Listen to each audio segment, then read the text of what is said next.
रत्नाकर महर्षि वाल्मीकि का पहला नाम था जब वह एक डाकू दस्यु का जीवन व्यतीत करते थे। इच्छा शक्ति और दृढ़ संकल्प इंसान को रंक से राजा बना सकते हैं और एक अज्ञानी को महान ज्ञानी।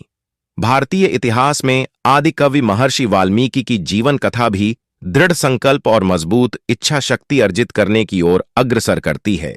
कभी रत्नाकर के नाम से चोरी और लूटपाट करने वाले वाल्मीकि ने अपने संकल्प से खुद को आदिकवि के स्थान तक पहुंचाया और हिंदू धर्म के श्रेष्ठ धार्मिक ग्रंथों में से एक वाल्मीकि रामायण की रचना की। पौराणिक कथा।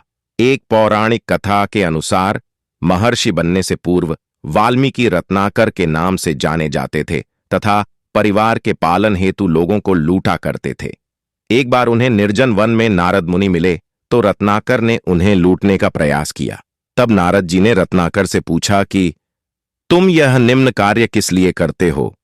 इस पर रत्नाकर ने जवाब दिया कि अपने परिवार को पालने के लिए। इस पर नारद ने प्रश्न किया कि तुम जो भी अपराध करते हो और जिस परिवार के पालन के लिए तुम इतने अपराध करते हो, क्या वह तुम्हारे पापों का भागीदार बनने को तैयार होंगे? इस प्रश्न का उत्तर जानने के लिए रत्नाकर नारद को पेड़ से बांधकर अपने घर गए। सत्य से परिचय। घर जाकर उन्होंने अपने घर वालों से प्रश्न किया कि वह राहगीरों और दूसरे लोगों को लूटकर सभी घर वालों का पालन पोषण करते हैं। कल को मेरे इस पाप कर्म के लिए जब मुझे दंड मिलेगा तो क्या वे मेरे पाप कर्म में भागीदार बनेंगे? रत्नाकर यह जानकर स्तब्ध रह गए कि परिवार का कोई भी व्यक्ति उनके पाप का भागीदार बनने को तैयार नहीं है।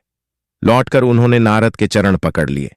तब नारद मुनि ने कहा कि हे रत्नाकर, यदि तुम्हारे परिवार वाले इस कार्य में तुम्हारे भागीदार नहीं बनना चाहते तो फिर क्यों उनके लिए यह पाप करते हो? इस तरह नारद जी ने इन्हें सत्य के ज्ञान से परिचित करवाया और उन्हें राम नाम के जप का उपदेश भी दिया, परंतु रत्नाकर राम नाम का उच्चारण नहीं कर पाते थे। तब नारद जी ने विचार करके उनसे मरा मरा जपने के लिए कहा और मरा रटते रटते यही राम हो गया और निरंतर जप करते करते हुए वह आर्षि वाल्मीकि बन गए।